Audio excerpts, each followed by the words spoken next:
Welcome to the Crime Survivor Speak podcast. My name is Aswad Thomas. I'm the National Director of Crime Survivors for Safety and Justice.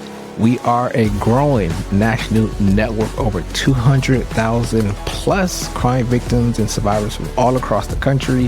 If you haven't already, subscribe to stay up to date on the latest episodes. You can do that on YouTube, Apple Podcasts, Spotify, and other streaming services.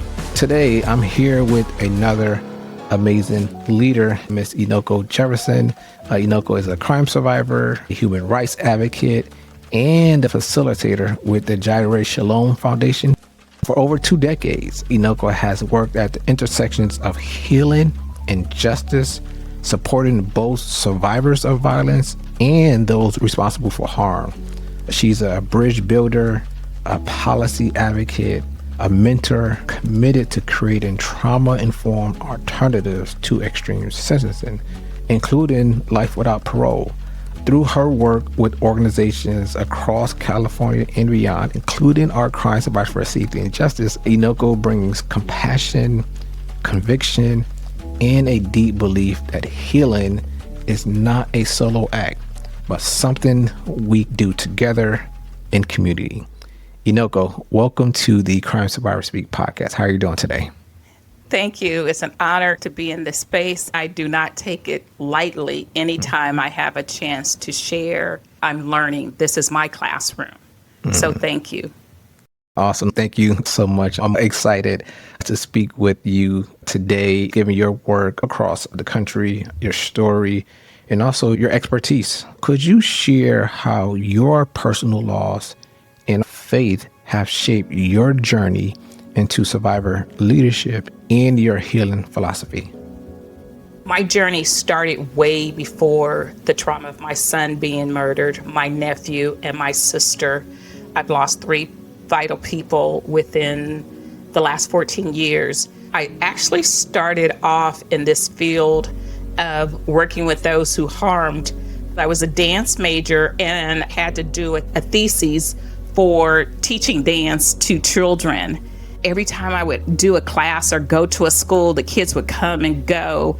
So I have this great ideal at 19 years old to go to Juvenile Hall. I remember walking in that door and I said, I want to teach dance here. And they kind of looked at me like, you got to be kidding. And I'm like, no, I want to teach a dance class here. I was able to explain my why.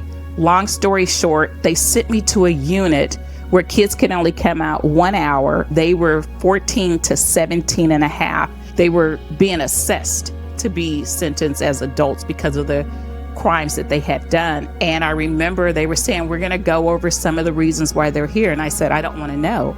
I'm here to teach a dance class. A 12-week class of doing work in Juvenile Hall turned into 18 months. I began to teach dance around the whole facility. I was close to their age and I saw the innocence. I saw kids who were considered the harshest gangbangers and they had did some vicious things, but I saw that innocence. They were able to cry with me. I taught them how we had to love each other, how we had to work together. What I had learned growing up with 5 siblings. That started my journey. And then I kept dancing. And when I got tired of dancing, I kept saying, what am I going to go into? And I remember someone gave me an opportunity and they said, we have a job in probation. Do you have any experience? And I said, no, but I told them about my dance experience. And they contacted the juvenile hall that I worked at. And I didn't realize I had did over 2,800 hours. And it was all volunteer. And they said some of those kids that were going to be tried as adults did not get tried as adults because they were able to show that vulnerable side, to show that they still were children. In their psych assessments, they were able to cry and show some empathy and remorse. I had no clue of what I was doing. And from there, I took this position and kept working in different facilities over the last 25 plus years. kids that no one wanted to work with. Level 14, I was in the inside, and I always was the person in court advocating. I didn't know what healing was. I didn't know what restorative justice was, but just for community and all of us to get together. If that person who created harm could sit with that child and their family and examine not just the fruit that that child was bearing, but the root causes. Where did it come from? The Campaign for the Fair Sentencing of Youth have this logo of no child is born bad. And I really believe that. So my work started off working with those who harmed. And then 10 years later, that's when I lost my son. I looked at what I was going through as, God, you're going to trust me with this assignment. You're going to trust me with losing a child, with shame, because I lived in a gated community. We were helicopter, let me run your background type of parents. And the shame that was put upon me when my son was killed. How could you? You did this and that. I chose to walk my healing in isolation with my 4 and no more people that I trust, that I knew, who had my blind side, not my back, not my front, but they were going to cover my blind side. And sometimes in this work, we are looking for somebody to get our back. But what about those who got our blind side? And that's what I had. My husband was more of community. He healed with community. And so we had 2 different sides. The highest rates of divorce was when someone lost a child. We thought, how crazy is that? It's because you're grieving different, and you have to honor and respect. Everybody's going to grieve different. Everybody's going to go through a different process. So by the grace of God, we were able to respect and honor each other and did not put expectations on how we were going to heal, how we were going to show up for each other and other people. But I had to work through a lot. I saw children who had been harmed, whether when I was a social worker or an emergency response person. I saw kids go through horrendous abuse and neglect, but they always wanted to go home. They wanted to go home, even with the person that harmed them. And I had to learn their why. And I learned that kids are resilient and forgiving. So my journey has been through the eyes of children who have been harmed. Wow. One of the things that got me into this work was my experience working at the Connecticut Juvenile Training School, working with people that are survivors, also people that cause harm, learning about what those young men were going through, what led them to that juvenile facility. And I used to read their case files, witness harm, lost a loved one to violence, being victims of childhood sexual abuse, which often we don't talk about, especially as it relates to young men. So they've experienced a lot of trauma, and that led to them causing harm. And that's when I kind of knew I really wanted to work on this issue as related to criminal justice. One of the first bills that I worked on was the state of Connecticut changed the law that removed shackling of juveniles when they go to court proceedings. And so just hearing you talk about that experience and working with those kids and how it shaped the work that you have been doing for decades, and then the horrible experience of losing your son to violence. You mentioned shame put upon families, but also being able to find ways to support each other. And you've built bridges between survivors and people who have done harm for decades. What essential lessons have you learned from holding space for both sides? And how does that inform your approach to justice? You were talking about children and sexual abuse. That's how I got in this field, because no one wanted to work with males who had been sexually abused. And I said, I will. Wow. And then they were males who had begun to harm. Yep.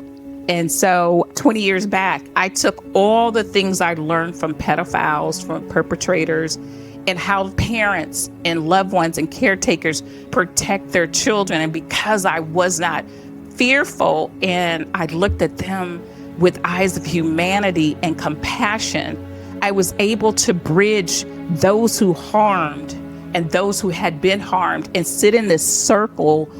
I could bring that child who had been sexually abused in a circle with that person who had abused them As we say today, hurt people hurt people. And I saw kids as young as 9 years old who had been sexually abused at 3, had begun to sexually abuse kids in the neighborhood.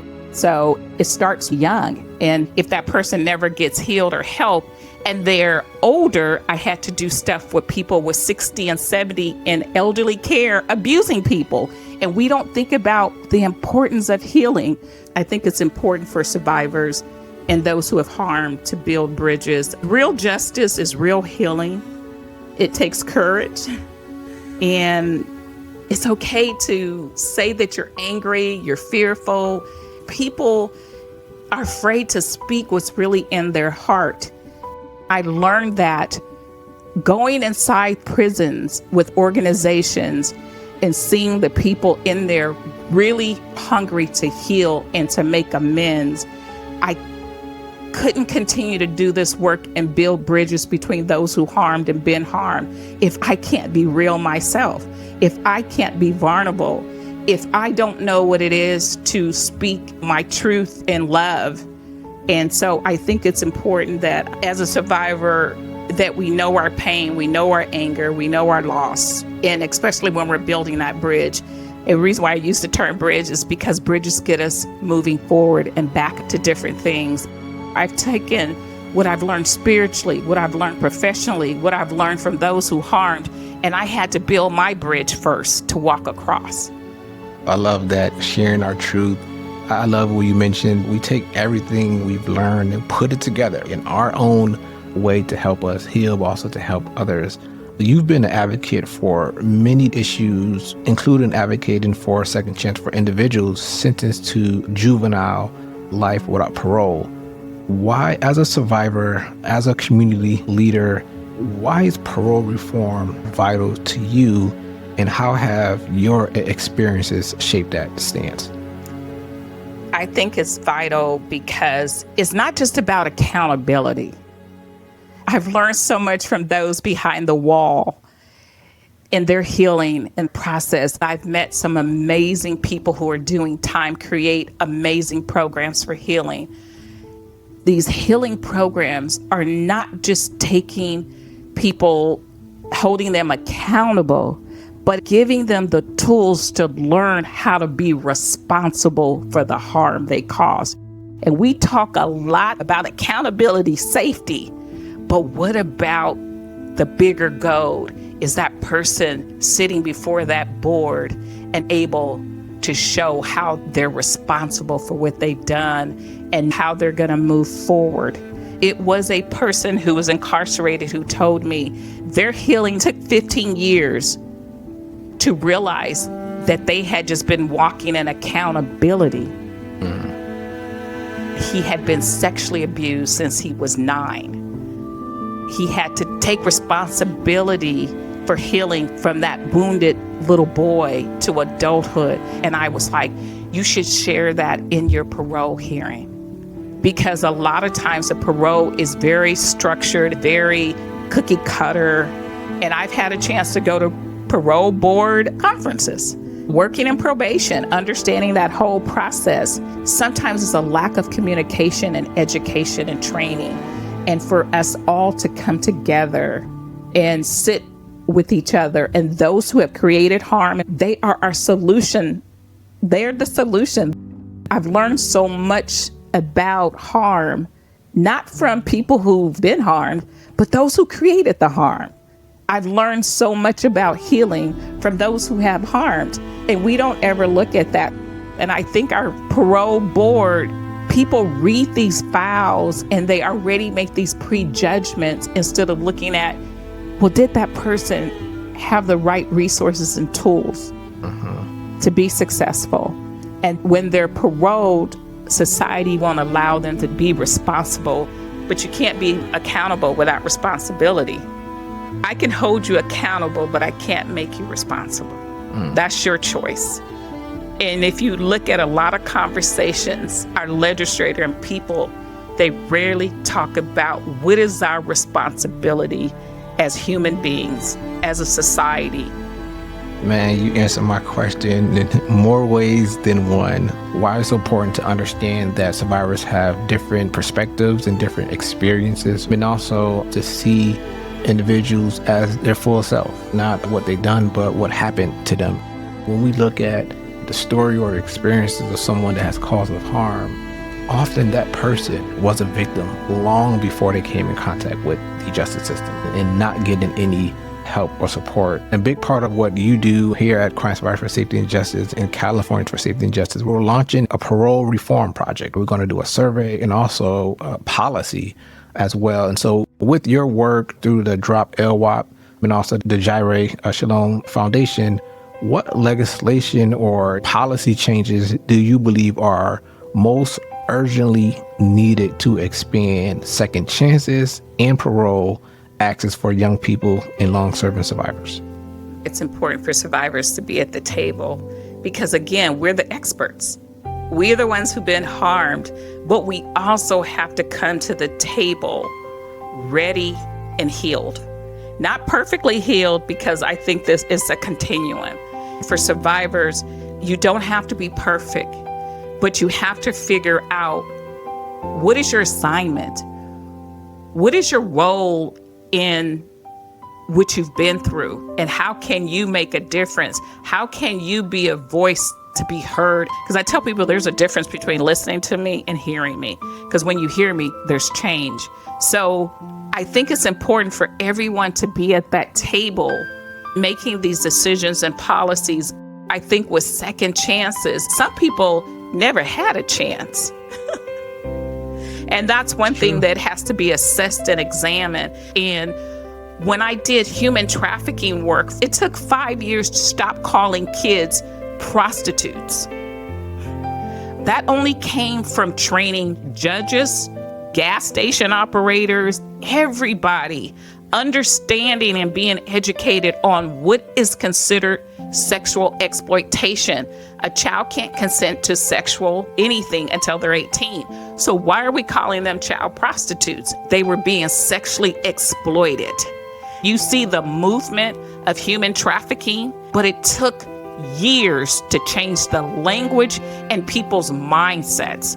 This parole reform, we have to start with transforming our minds and sitting at the table with survivors where it's no one shoe fits all, but where we can sit at the table with those in parole, with those who have harmed, with those who answer the phone.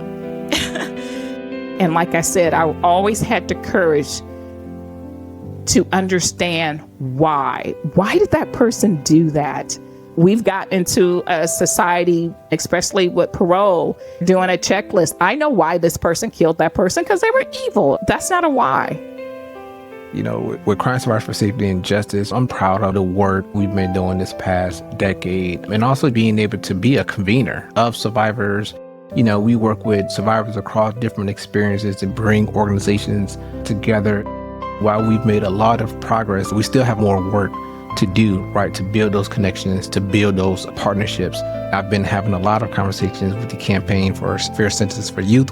We're developing a new partnership with our work at CSSJ.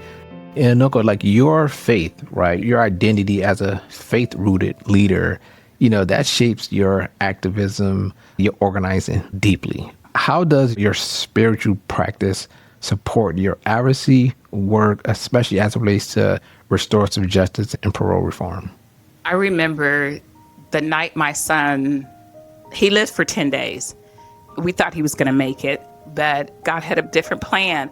And I remember standing outside and I said, God, how am I going to get through this? I've lost my son who's an identical twin. How am I going to get through this? And I said, you got to show me a sign that I'm going to be okay. I was near an airport and I remember looking up in the sky and I thought it was a plane, but it wasn't. It was a falling star. He said, you're going to have to give to heal. You're going to have to give back.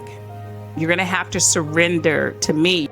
I was questioning, like, why I got to do all that? You know, God was like, you got to surrender.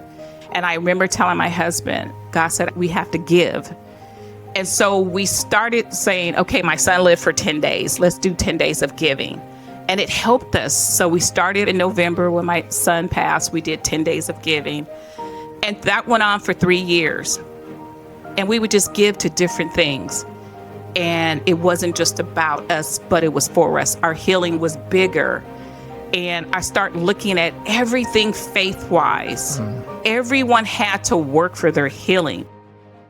If I look at my past, I was supposed to be an architect and a dancer, and I ended up in this field. So I think about reform and restorative justice. It's not just about holding people accountable and punishing them. It's not just forgiving and then just forgetting. It's holding our systems accountable, and we can't lose compassion and empathy. We have to fight for change without losing our heart. Our CSSJ coordinator taught us to work from our heart. Is your heart in it? You can always tell when someone's heart there, and not a broken heart, not a perfect heart. My spiritual foundation helps me make decisions that are balanced. It helps me realize that through what I've gone through, I have work to do. I have to have a heart of grace and mercy, but I don't have to have a victim mentality or a poor me, or I got to do this because God ordained me, but I do it because we're all human beings at the end of the day. So why should I judge them or label them? With restorative work, it's a way for us to problem solve, to understand the why, and to break these cycles. I went to a survivor speak, got there, didn't know anyone, wasn't registered. LA invited me. I didn't see anybody I know. A friend of mine has said, look for Anna Cho and she'll help you. And I felt like, wow, I found my community. I had been invited to other things. I had worked with other organizations, but I could never give 100%. I love what CSSJ has said. Everyone has the right to heal. When you guys asked what does safety look like, it became personal to me. You can't tell me what safety is. I can't tell you what safety is. Safety is dependent on where your heart is. And you gotta trust and believe. And I had to learn to stop trying, but to trust God, to trust in this work, to believe in it, even when doubt comes, even when the naysayers call me crazy, even when legislative work changes. I am not fearful. It just gives me energy. I don't care if you tell me no, maybe not yet. I look at everything, oh, not yet, just not yet. My faith, without it, I don't know where I would be. Justice still hasn't been done. My son was murdered. I don't even know where the people are. I hope they changed their life. That was a big division with my husband and I. He said, I would hear you pray for the mothers who kids had killed. And he said, how dare she pray for those who harmed? And I said, the only way I can make it through is what if my son would have been on the other end? What if your child was the one that pulled the trigger, was the one that assaulted someone? What if you were in court on the opposite side? How would it look? I've seen mothers on both sides. One child being sentenced and one child who they have lost and another person's being convicted. Those are things that I look at. What will my story be? And I don't do this work because of the trauma I've been through. I've been doing this before the trauma. Like I said, my assignment changed. Yeah. And I thank CSSJ because I wouldn't have been able to see it through a different lens. But it was your organization, the Campaign for the Fair Sentencing, Drop LWOP, Jireh Shalom, that taught me surviving. It was an assignment. That's why we developed this podcast, to provide opportunity for individuals like you to not only share your stories, but the work that you all have been doing. We can't take back what we went through. This work is extremely difficult, extremely hard. Every single day waking up, every single day seeing harm that continues to happen. But I feel so blessed to be part of an organization that provided me with the opportunity not only to heal, but to connect with individuals like you, travel the country and meet some of our superheroes within CSSJ. And so, Enako, this has been a great conversation. Before we wrap up today's episode, what message do you want most to share with survivors, especially those who may feel overlooked or powerless? I always look at, we're not broken, we're just being rebuilt. Change start with a little bit. And we talk about self-care, and your self-care today may just be brushing your teeth. And we forget about those basics. We think about self-care as going to the spa, taking a trip. But those who feel like they're not being heard, don't stop. Don't give up. I remember hearing, don't give up 5 minutes before your miracle. And people talk about miracles, but you've had to gone through something drastic to get a miracle. And so we can't use words loosely. Don't ever forget, you're not forgotten. You're not alone. There's mercy and grace, not just for those who have harmed, but those who have been harmed. And you have to keep moving forward. Find your community and look at everything healing. Find the tools that helped you before the trauma and pull on those. Because sometimes we forget what we learned from Big Mama, from grandmother, from working, from our coworkers. Healing is not just sitting on a couch. Find what works for you and give back. If you're broken and can't be heard, find somewhere where you can volunteer, you can give back. Not focus so much on, if someone's going to hear me, am I going to, because you know what? People learn from watching us. I tell people, start giving back. And when I told about the 10 days of giving, I never knew if I was on the right track until April. My son was born April 20th. And my first grandson was supposed to be born April 26th. My grandson came early. He came on April 10th, 10 days before his uncle's birthday. Wow. 3 years later. So wow. Why am I doing this? Sounds crazy. It had been 3 years of giving. Now we don't just do 10 days of giving from the day he was shot till the day he died. We do 10 days of giving from April 10th to April 20th. And we give to our community. We give love. Like I told my sons and anyone I deal with healing, like the 3 little pigs, I had to learn what was my house going to be built up, because we're going to have storms. When my son was killed, 6 months later, my nephew, 5 years later, my sister was killed. My grandson, 9 months, lost his life. Not by violence, but medical reasons. My brother, 6 months later, was murdered. My husband died 6 months after his sister. So I was saying, like the 3 little pigs in closing, what is your house going to be built of? Because a storm is going to come. And I want my place to be where those still in their brokenness, still in their healing, still in their rebuilding, can rest in our home. And if I build a home of straw, I will destroy all of us. So I just take that analogy of the 3 little pigs and say, what are you going to build your house with? So that you just don't sit in that house alone, but other people can come there to heal.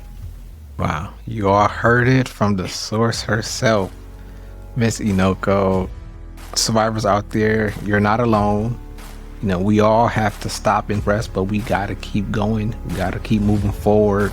Find the tools, that helped you along the way. Tools your parents or your siblings or your grandparents taught you. Find those tools to continue to help you move through the trauma. Also find your community. Connect with other survivors to help each other. Give back, right? Give back to yourself. Also give back to others as well. Enako joined Crime Survivors for Safety and Justice 5 years ago. And look at the amazing work she's been doing. So if you want to become a member of Crime Survivors for Safety and Justice, there are no dues or fees. You can sign up on our website at www.cssj.org to join Crime Survivors for Safety and Justice. Listen to the podcast, share the podcast. As survivors, we are healing through action. When survivors speak, change happens.